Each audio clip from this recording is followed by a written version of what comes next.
Beatrice's tears fell freely now, not just from her own pain, but from the profound sadness she could feel radiating from the horse.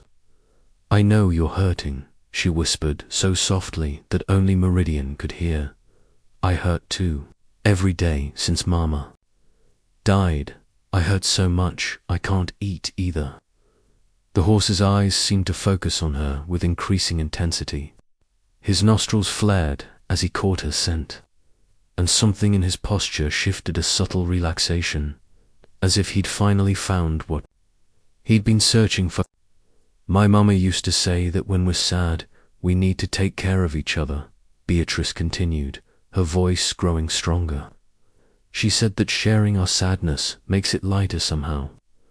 I've been carrying mine all alone, and I think you have too." Meridian's ears pricked forward, and he made a soft, nickering sound, the first vocalization he'd made since beginning his fast.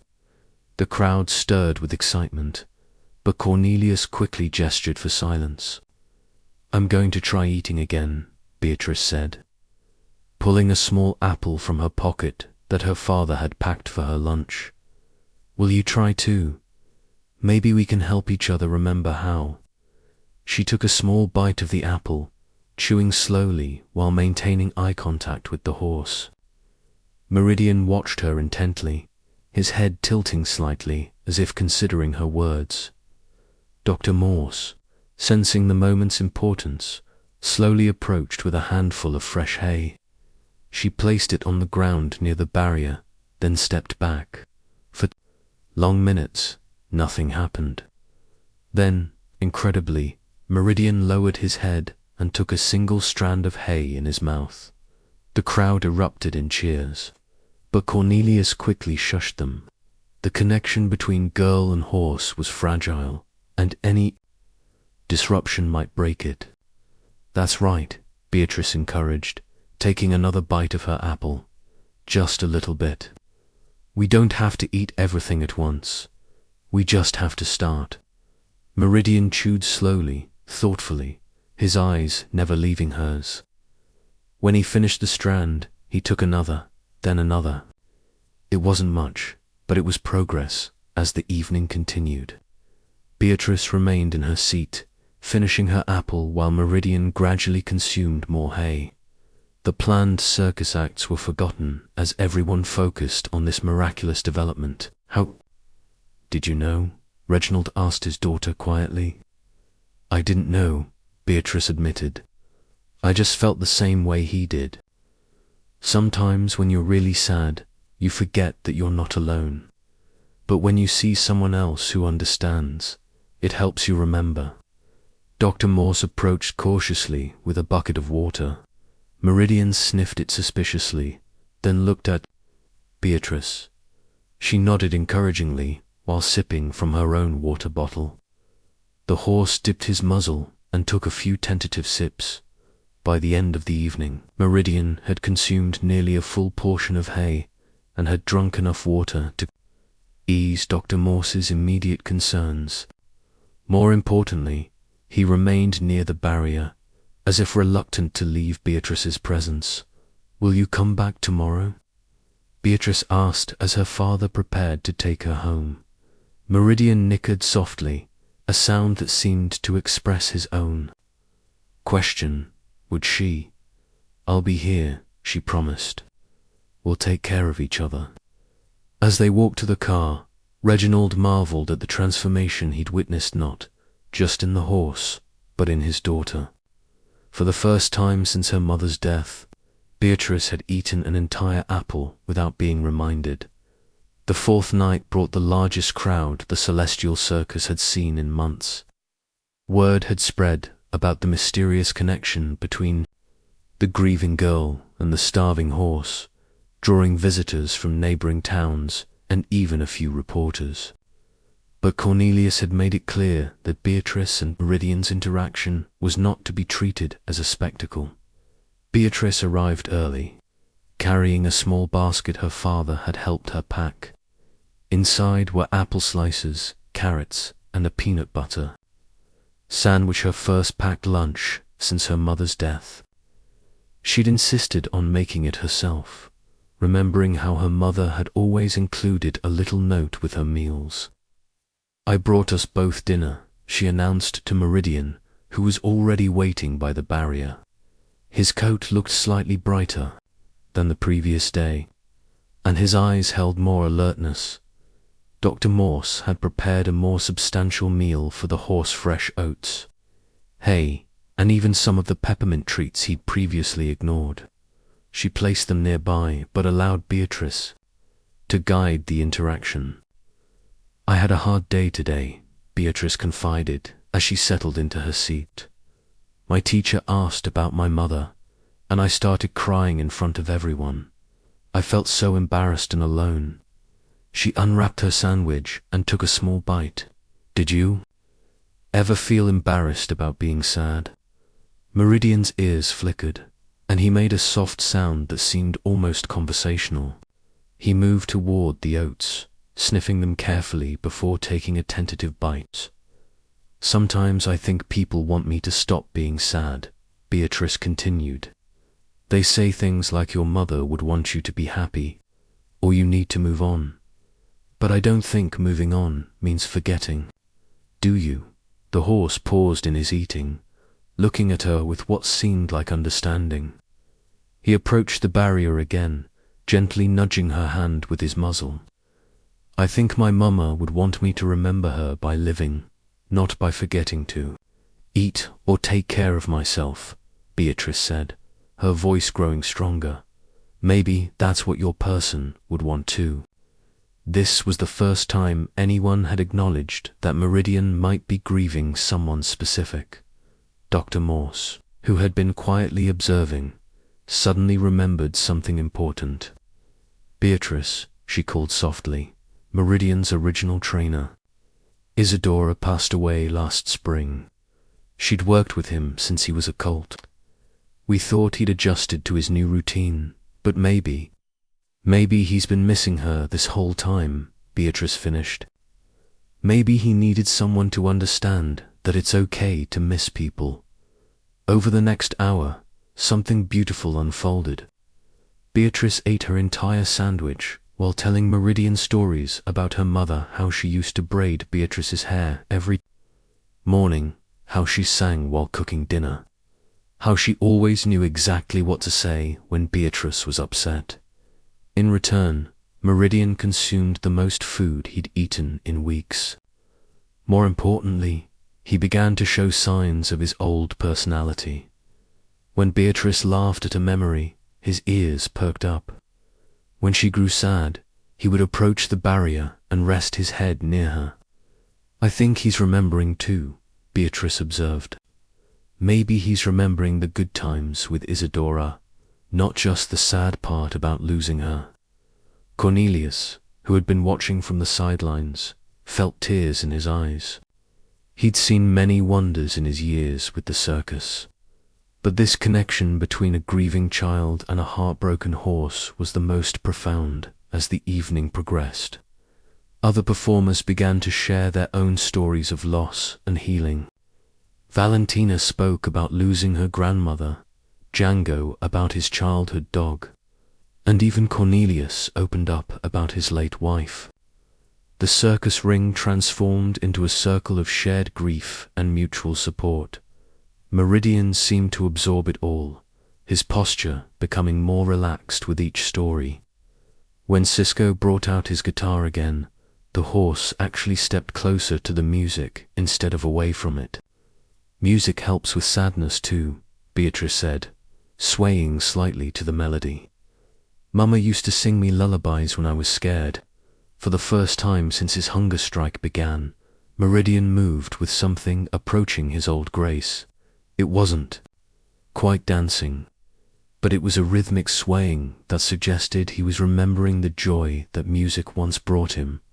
As the night wound down, Beatrice stood to leave, but Meridian whinnied softly a sound of distress. "I'll be back tomorrow," she promised, "and the next day, and the next. We're going to keep helping each other remember how to live." 2 weeks later, the Celestial Circus was preparing for its most anticipated show in years. Meridian had not only returned to eating regularly, but had begun showing interest in his old routines. More importantly, Beatrice had started attending school again, eating meals without prompting, and even smiling occasionally. The bond between them had become the town's most heartwarming story. Local newspapers had picked up the tale, and visitors came from hundreds of miles away to witness the girl and horse who had healed each other's hearts. "Are you sure you're ready for this?" Dr. Morse asked Meridian as she gave him his final health check. The horse had regained most of his lost weight, and his coat gleamed with restored vitality. Meridian nuzzled her hand, affectionately, a gesture he'd never made before his encounter with Beatrice. It was as if learning to accept the child's grief had opened his heart to caring for others again. Beatrice sat in her usual front row seat, but tonight she wasn't alone. Her father had arranged for some of her classmates to join her, and for the first time since her mother's death, she was surrounded by friends. She'd even braided her hair the way her mother used to, finding comfort in the familiar ritual rather than pain. "Ladies and gentlemen," Cornelius announced, his voice carrying unusual emotion, "tonight we present a very special performance. What you're about to witness is more than entertainment, it's a celebration of healing, hope, and the extraordinary power of understanding." The curtains parted to reveal Meridian in the center ring, his head held high, his posture proud. But he immediately moved to the barrier where Beatrice sat, greeting her with their customary gentle nuzzle. "Hello, beautiful boy," she whispered. "Are you ready to dance again?" Meridian's answering whinny seemed to express eager anticipation. He returned to the center ring and, for the first time in months, began to move with the fluid grace that had made him famous. But this performance was different from his old routines. Instead of the complex tricks and precise choreography of before, Meridian's movements seemed to tell a story of loss, loneliness, and ultimately recovery. Cisco accompanied him on guitar, but the melody was one Beatrice had hummed. During their sessions together, lullaby her mother had sung to her. As the horse moved, it was as if he was dancing not just for the audience, but for the memory of those they'd lost and the hope they'd found together. The crowd was mesmerized. Children stopped fidgeting, adults forgot to check their phones, and even the most cynical observers found themselves moved by the raw emotion of the performance. Halfway through the routine, Meridian approached the barrier again and extended his head toward Beatrice. Understanding instinctively, she stood and placed her hand on his muzzle. For a moment, they simply stood together, the girl who had learned to live again, and the horse who had remembered how to trust. "Thank you," she whispered, loud enough for those nearby to hear. "Thank you for showing me that it's okay to be sad, but it's also okay to be happy again." Meridian's response was to rear up slightly in a gesture of pure joy, something he'd never done spontaneously before. The crowd erupted in applause, but more than that, there wasn't a dry eye in the house. As the performance concluded, Beatrice made a decision that surprised everyone, including herself. She climbed over the barrier and into the ring, something that would normally have caused security to intervene. But Cornelius gestured for them to wait. "I want to dance with him," she announced, her voice carrying clearly through the suddenly quiet arena. Meridian moved toward her, and together they began to move not in any choreographed routine, but in a spontaneous expression of joy and freedom. The girl who had forgotten how to smile danced with the horse who had forgotten how to trust, and together they created something beautiful. The audience rose to their feet, applauding not just the performance, but the triumph of the human spirit over grief. Even the hardened reporters found themselves wiping away tears as they scribbled notes about the most moving circus act they'd ever witnessed. 6 months later, the celestial circus had transformed into something unprecedented. What had begun as a traditional traveling show had evolved into a therapeutic program that combined entertainment with healing. Beatrice's connection with Meridian had inspired a revolutionary approach to grief counseling that incorporated animals and performance art. Dr. Morse had partnered with child psychologists to develop a program called Healing Hearts, where children dealing with loss could interact with rescued animals in a circus setting. The program had gained national attention and was being replicated in other cities. Beatrice, now 13, had become an unofficial ambassador for the program. She attended every show, not just to maintain her bond with Meridian, but to help other grieving children find their own connections with the animals.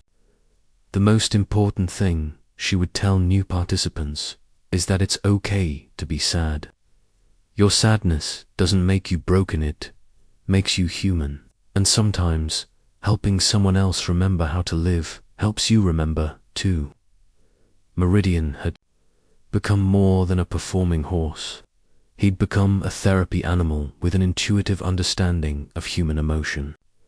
Children who couldn't express their grief verbally found that he seemed to understand their pain without words. The circus had acquired other animals with similar stories: the dog who'd lost his owner, a parrot who'd been abandoned, even a gentle elephant who'd been rescued from neglect. Each animal had found their way to healing through connection with grieving humans. Reginald watched his daughter with pride and amazement.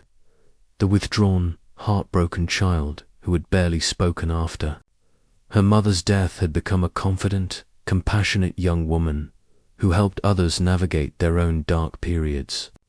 She's become exactly who her mother hoped she'd be, he told Dr. Morse one evening as they watched Beatrice working with a young boy who'd lost his father.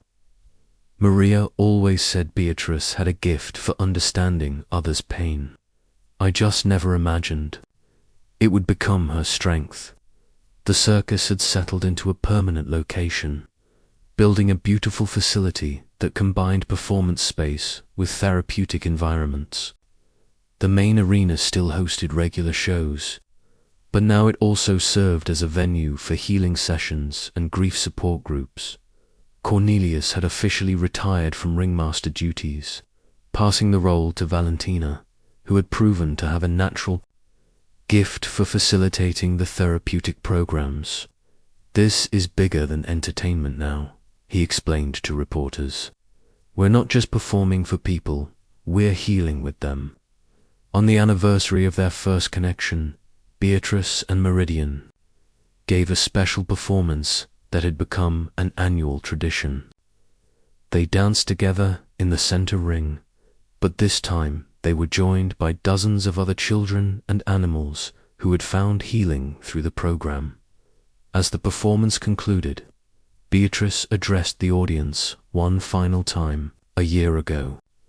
I thought my sadness was too big to carry, she said, her voice clear and strong. I thought it would swallow me whole. But Meridian taught me that sadness isn't something to be ashamed of, it's something to be shared. When we share our pain, we also share our healing. She turned to the magnificent horse who had become her dearest friend and healing partner. Thank you for refusing to eat that night, she said, her eyes bright with unshed tears of gratitude. Thank you for showing me that sometimes the bravest thing we can do is refuse to give up on each other. Meridian's response was to nuzzle her gently, then rear up in his signature gesture of joy. The crowd erupted in applause, but more than that, they erupted in hope that healing was possible, that connection could overcome isolation, and that sometimes the most profound transformations begin with one person refusing to let another suffer alone. As the lights dimmed and the audience began to leave, many carrying tissues and contact information for the Healing Hearts program. Beatrice remained in the ring with Meridian. They stood together in comfortable silence. Two souls who had found their way back to life through the simple act of understanding each other's pain. The horse who had refused to eat had learned to trust again. The girl who had forgotten how to live had discovered her purpose. Together, they had created something beautiful from their shared brokenness, the legacy of healing that would continue to touch lives for generations to come. Outside, the circus lights twinkled like stars, and inside, the magic of connection and healing continued to work its quiet miracles, one heart at a time. The magnificent stallion stood motionless in the center ring, his once lustrous coat now dull beneath the blazing circus lights. For 17 days, Meridian had refused every morsel of food, every drop of water, every plea from his handlers. The crowd's excited chatter died to whispers as they witnessed something unprecedented: a performing horse on what appeared to be a hunger strike. Ringmaster Cornelius Blackthorne paced frantically behind the red velvet curtains, his top hat askew and his usually pristine uniform wrinkled with sweat. The Celestial Circus had never faced such a crisis. Meridian was their star attraction, the horse who could dance to symphonies, leap through rings of fire, and perform arithmetic with his hooves.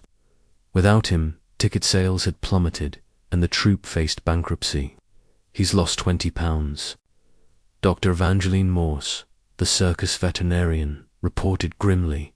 His vital signs are weakening. If he doesn't eat soon, she didn't need to finish the sentence. Everyone understood the gravity of the situation in the audience. Families clutched their programs, children pressed against the barriers, and adults whispered theories about the horse's strange behavior. Some claimed he was mourning his previous trainer who had left months ago. Others believed he was simply sick. But Meridian's eyes held a different truth, a deep, intelligent sadness that seemed to pierce through the artificial gaiety of the circus atmosphere. The horse's rebellion had begun subtly. First, he'd hesitated during routines, missing cues he'd performed flawlessly for years. Then came the refusal to enter the ring altogether. Finally, the complete rejection of sustenance. His handlers had tried everything: fresh hay from different farms, sweet apples, carrots, even his favorite peppermint treats. Nothing worked. Young Beatrice Ashworth sat in the front row, clutching her father's hand as she watched the beautiful animal stand so still and sad. At 12 years old, she possessed an unusual sensitivity to the emotions of others, both human and animal. Her father, Reginald, had brought her to the circus hoping to lift her spirits after her mother's recent passing. But seeing Meridian's obvious distress only deepened her own grief. "Why won't he eat, Daddy?" she whispered, her voice barely audible. Above the crowd's murmurs, Reginald squeezed her hand gently. "I don't know, sweetheart. Sometimes when creatures are very sad, they forget how to take care of themselves." The words struck Beatrice like a physical blow.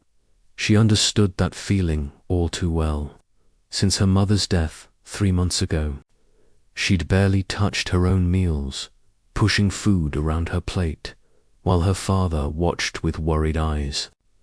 The parallel between her and the horse was impossible to ignore. As the evening progressed, various performers attempted to coax Meridian into action. Clowns pranced around him with exaggerated gestures. Acrobats performed dazzling feats nearby. Musicians played his favorite melodies. But the horse remained stationary, his head lowered, his breathing shallow. The crowd grew restless, some calling for refunds, others expressing genuine concern for the animal's welfare. But Meridian seemed oblivious to it all. trapped in his own world of silent suffering. As the first act concluded, without the promised equestrian performance, Beatrice felt tears welling in her eyes. She recognized something profound in the horse's stillness, a grief so deep it had stolen his will to live. In that moment, she realized they were kindred spirits, both lost in the aftermath of loss, both forgetting how to nourish themselves, both desperately needing someone to understand their pain. The second night's performance followed the same tragic pattern.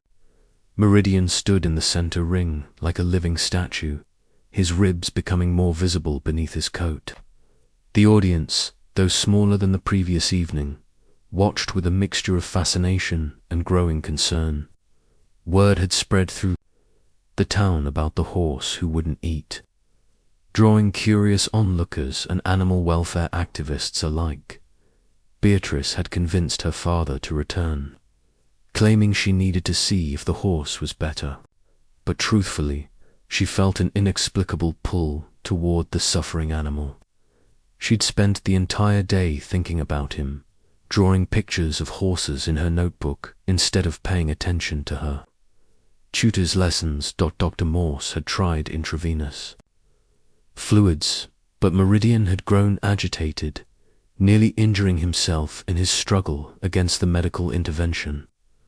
It was as if he had made a conscious decision to fade away, and no amount of human intervention could change his mind. "He's not just refusing food," she explained to Cornelius. "He's refusing life itself. I've seen this before in horses who've experienced severe trauma or loss. Sometimes they simply lose their will to continue." The circus performers gathered around the ring during intermission, their colorful costumes creating a stark contrast to the somber mood. Valentina, the trapeze artist, suggested they bring in a horse whisperer. Django, the head clown, wondered if they should consider finding Meridian a new home. But Cornelius shook his head firmly. "This circus has been his home for 8 years. We don't abandon family." In the stands, Beatrice watched the discussions with growing distress. She could see the adults' frustration, their fear, their helplessness. But she also saw something they seemed to miss: the way Meridian's ears would twitch slightly when children laughed, the almost imperceptible lifting of his head when someone spoke gently about him. During the second act, as acrobats performed their routine, Beatrice noticed something that made her heart race. When a little boy in the audience dropped his toy and began crying, Meridian's head had turned slightly toward the sound. It was the first voluntary movement anyone had seen from him in days. "Daddy," she whispered urgently, "I think he hears us when we're sad." Reginald followed her gaze to the horse. "What do you mean, sweetheart?" When Tommy was crying, Meridian looked at him. I think he understands when people are hurting." The observation seemed far-fetched, but Reginald had learned to trust his daughter's intuitive nature. Beatrice had always been unusually perceptive, able to sense when her mother was having a difficult day or when her father was worried about work. As the evening wore on, Beatrice found herself studying Meridian more intently. She noticed how his breathing changed when the crowd grew quiet, how his tail would swish slightly when children laughed, and how he seemed to track certain sounds with his ears even while keeping his head lowered. During the final act, a young performer named Cisco attempted one last approach. He entered the ring with a guitar, sitting cross-legged near Meridian and playing soft, melancholy melodies. The horse's ears perked up noticeably, and for a moment, hope flickered through the crowd. But when Cisco tried to offer him a sugar cube, Meridian turned away again, retreating into his shell of silent suffering. As the audience began to file out, disappointed and worried, Beatrice felt her own tears beginning to fall. The combination of her grief for her mother and her empathy for the horse's pain overwhelmed her. She buried her face in her father's shoulder, her small body shaking with sobs. "I want to help him, Daddy," she cried. "He's so sad, just like me. I want to help him, but I don't know how." Reginald held her close, his own eyes misting over. "Maybe helping him starts with helping yourself, sweetheart. Maybe you both need to remember that it's okay to be sad, but it's also okay to keep living on." The third night, something extraordinary happened. As Beatrice took her seat in the front row, her eyes red-rimmed from crying about her mother earlier that day, Meridian's head lifted for the first time in nearly 3 weeks. Their eyes met across the ring, and something passed between them. Recognition, a shared understanding of loss and loneliness. The horse took a tentative step forward, then another. The crowd held its collective breath as Meridian slowly approached the barrier separating him from the audience. He stopped directly in front of Beatrice, lowering his magnificent head until his muzzle nearly touched her outstretched hand. "Easy, boy," Cornelius whispered from the sidelines, afraid to break the spell. Dr. Morse stood frozen, her medical bag forgotten as she witnessed this first sign of voluntary engagement from the horse.